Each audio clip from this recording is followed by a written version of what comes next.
As Hurricane Erin churned menacingly along the Atlantic coast this week, New Jersey found itself in the crosshairs of nature's fury. Though the storm never made direct landfall, its proximity, hovering just a few hundred miles offshore, was enough to trigger widespread flooding, severe beach erosion, and a cascade of emergency rescues across the Garden State. Governor Phil Murphy declared a state of emergency on Thursday afternoon, anticipating the storm's impact on vulnerable coastal communities. "We are urging residents to move vehicles from flood-prone streets and lots," Murphy said. "Back Bay communities and barrier islands should prepare for water swells and slower drainage." Hurricane Erin began its journey as a Category 3 storm in the mid-Atlantic, gradually weakening to Category 2 as it approached the U.S. coastline.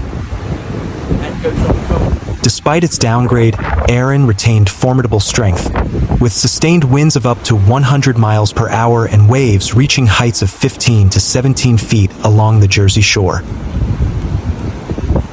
The National Hurricane Center warned of life-threatening rip currents, dangerous surf, and coastal flooding from Florida to New England. By Thursday evening, Erin had transitioned into a powerful extratropical low, but its legacy was already etched into the sand and streets of New Jersey. In Margate, floodwaters surged through Amherst Avenue, trapping dozens of patrons inside 2 waterfront restaurants. The Margate Fire Department responded swiftly, evacuating 34 people from the establishments and rescuing another 18 individuals from vehicles stranded in rising water. Photos posted on social media showed residents climbing aboard city storm trucks, their shoes soaked and expressions tense. Nearby in Ocean City, streets were submerged in ankle-deep water by Friday morning. The iconic music pier saw waves lapping its underside, while local businesses along the boardwalk faced water creeping toward their front doors. "The dunes have eroded to the point that they look like small cliffs," reported the Ocean City Beach Patrol, noting that the area's history of erosion had been exacerbated by Erin's relentless surf. In Sea Isle City, Landis Avenue, a major thoroughfare, was inundated, and the Townsends Inlet Bridge was closed due to flooding.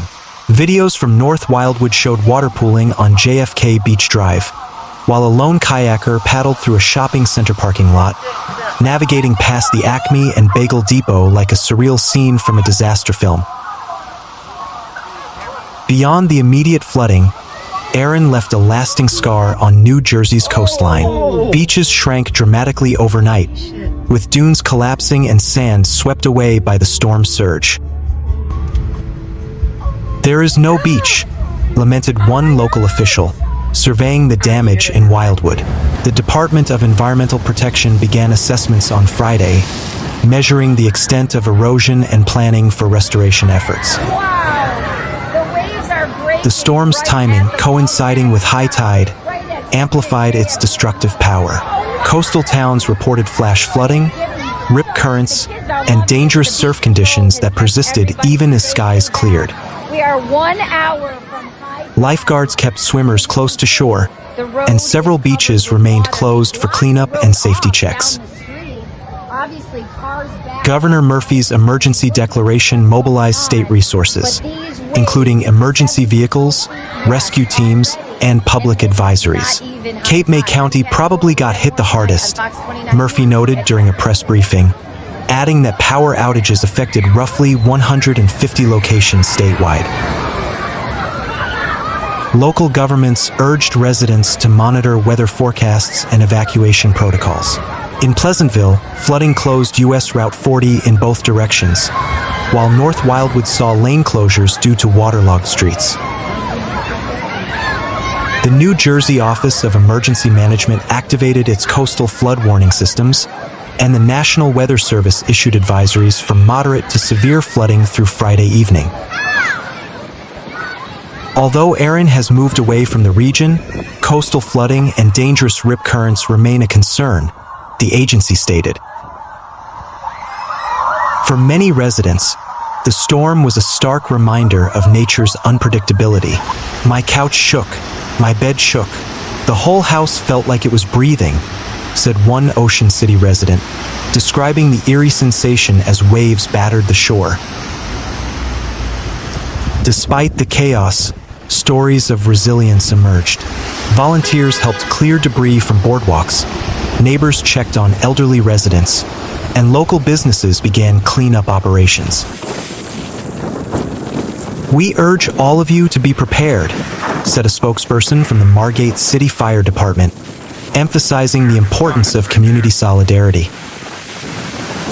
The economic impact of Hurricane Erin is still being calculated, but early estimates suggest millions of dollars in damage to infrastructure, tourism, and local businesses. Restaurants, hotels, and beachside shops reported water damage, lost inventory, and canceled reservations. The New Jersey Tourism Board expressed concern over the timing, as Erin struck during peak summer season. "This could be a major setback for small businesses that rely on beach traffic," said a spokesperson. Federal assistance may be forthcoming, with FEMA officials reportedly assessing the situation. Restoration of beaches, repair of roads, and reinforcement of flood defenses will be top priorities in the coming weeks.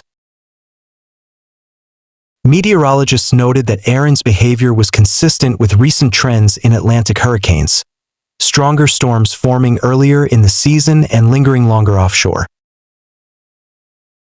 Erin was the first Atlantic hurricane of 2025, following 4 tropical storms, including Tropical Storm Chantal, which caused deadly flooding in North Carolina.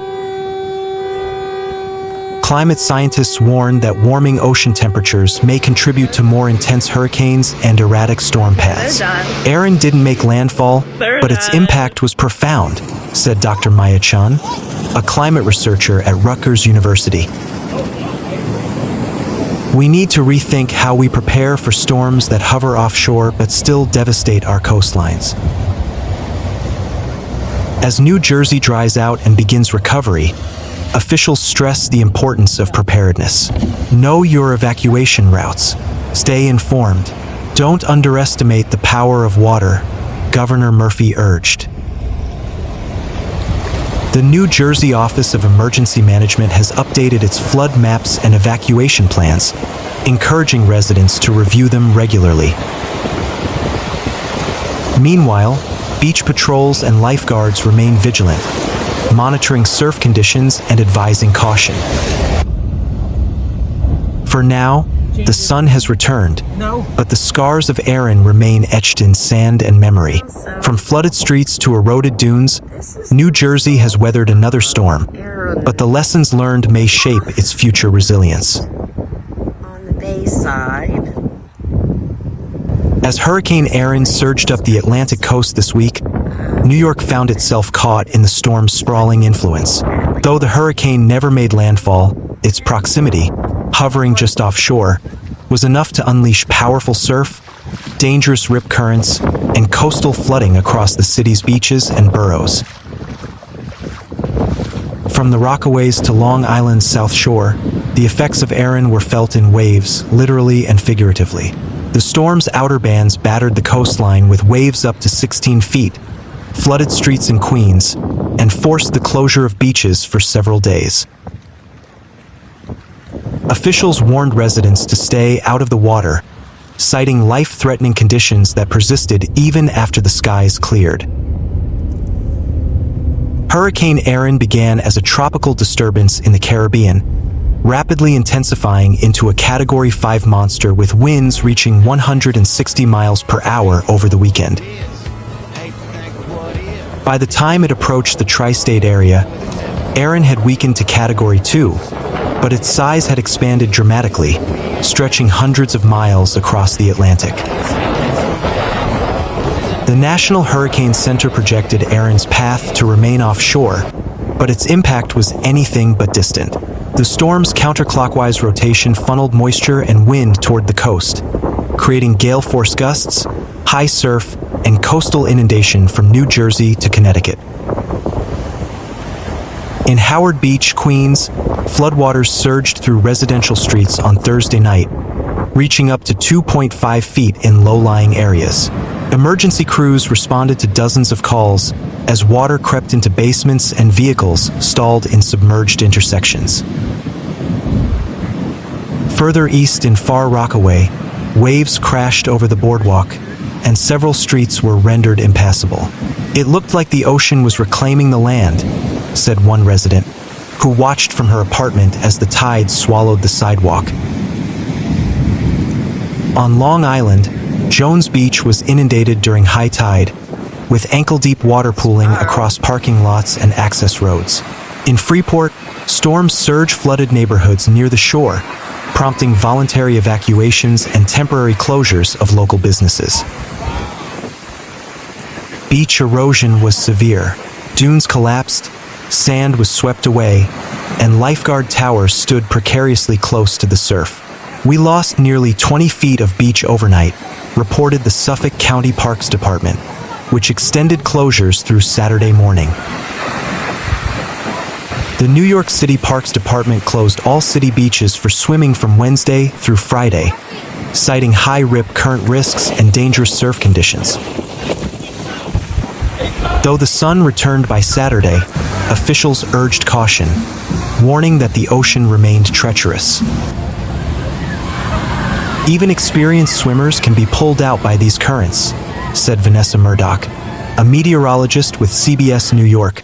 "Stay out of the water unless lifeguards are present, and even then, don't go beyond ankle deep." On Rockaway Beach, surfers defied warnings, drawn by the massive swells. Videos circulated online showing riders carving through 12-foot waves, while lifeguards stood watch from the shore. "It's beautiful, but it's deadly," said one lifeguard, who performed 2 rescues on Thursday alone. Though Erin's center remained hundreds of miles offshore, its outer bands brought wind gusts of 30 to 45 miles per hour to the New York coastline. Trees swayed, flags snapped, and ferry services experienced delays due to choppy waters. The storm also ushered in cooler air, replacing the week's oppressive humidity with crisp breezes and clear skies. "It's like fall arrived early," noted a weather anchor on NBC New York. Temperatures dipped into the low 70s, and the city enjoyed a brief reprieve from summer's heat. For many New Yorkers, Erin was a reminder of past storms. Sandy, Ida, and even the eerie coincidence of Hurricane Erin's 2001 pass near the city during the September 11th attacks. Though this Erin caused less destruction, its presence stirred anxiety and vigilance. Community groups mobilized quickly. Volunteers distributed sandbags in vulnerable neighborhoods, checked on elderly residents, and shared emergency updates via social media. "We've learned to prepare, even when the storm doesn't hit directly," said a member of the NYC Community Emergency Response Team. Governor Kathy Hochul issued a coastal flood advisory for New York City and surrounding counties, including Hudson, Essex, Union, Westchester, Fairfield, Nassau, and Suffolk. The advisory warned of 1 to 3 feet of inundation during high tide cycles and urged residents to avoid flood-prone areas. The Office of Emergency Management activated its coastal monitoring systems, and the National Weather Service maintained a high surf advisory through Friday. "Conditions will gradually improve, but the risk remains," said a spokesperson. Hurricane Erin, a sprawling Category 2 storm, passed ominously close to Maryland's Atlantic coast this week, unleashing powerful surf, dangerous rip currents, and widespread coastal flooding. Though the storm never made landfall, its sheer size, spanning nearly 600 miles in diameter, was enough to disrupt life along the eastern shore and trigger emergency measures across the state. From the windswept beaches of Assateague Island to the flood-prone streets of Ocean City, Marylanders braced for impact as Erin churned offshore. Officials closed beaches, issued flood warnings, and urged residents to stay indoors as waves surged and winds howled. Hurricane Erin began its journey as a Category 5 juggernaut in the Atlantic, with sustained winds reaching 160 miles per hour. By the time it approached Maryland, the storm had weakened to Category 2, but retained formidable strength, with winds of 105 miles per hour and gusts up to 50 miles per hour along the coast. The storm's center remained over 200 miles off the coast of North Carolina, but its outer bands extended far enough to affect Maryland's weather directly. The National Weather Service issued a wind advisory and coastal flood warning for Worcester County, including Ocean City, from Thursday evening through Friday afternoon. Ocean City and Assateague Island bore the brunt of Erin's wrath. On Tuesday, officials closed all beaches to swimming and water activities due to life-threatening rip currents and high surf, with waves reaching 8 to 12 feet. Double red flag conditions were reported, signaling extreme danger in the surf zone. Floodwaters surged into low-lying areas during high tide, prompting street closures and emergency patrols. The Maryland Department of Transportation deployed crews to clear drainage inlets, prepare high water signs, and monitor vulnerable roadways. In Assateague Island, the National Park Service closed oversand vehicle areas and warned visitors to stay away from the water. The rip currents are extreme, and the surf is high and getting worse, said Superintendent Hugh Hawthorne. Despite the chaos, the island's wild horses remained unfazed, retreating into the forest to shelter from the wind. Maryland experienced gusty winds throughout Thursday, with speeds reaching 35 miles per hour near the Chesapeake Bay and up to 50 miles per hour along the Atlantic beaches. The storm's influence also brought cooler temperatures, with highs stuck in the 70s, nearly 10 degrees below seasonal norms. Though Erin's rain bands remained offshore, the state saw drizzle and cloud cover, creating a gloomy atmosphere across the region. "It's not the rain, it's the wind and surf that are the real threats," said meteorologist Stephen Sosna of CBS Baltimore. Governor Wes Moore did not declare a statewide emergency, but local agencies acted swiftly. The Ocean City Emergency Services prohibited swimming and surfing, citing safety concerns for residents, tourists, and first responders. "The beach remains open, but the ocean is off limits," said Director Joe Theobald. The Maryland Department of Natural Resources and State Highway Administration coordinated efforts to monitor flood-prone zones and respond to debris and downed trees.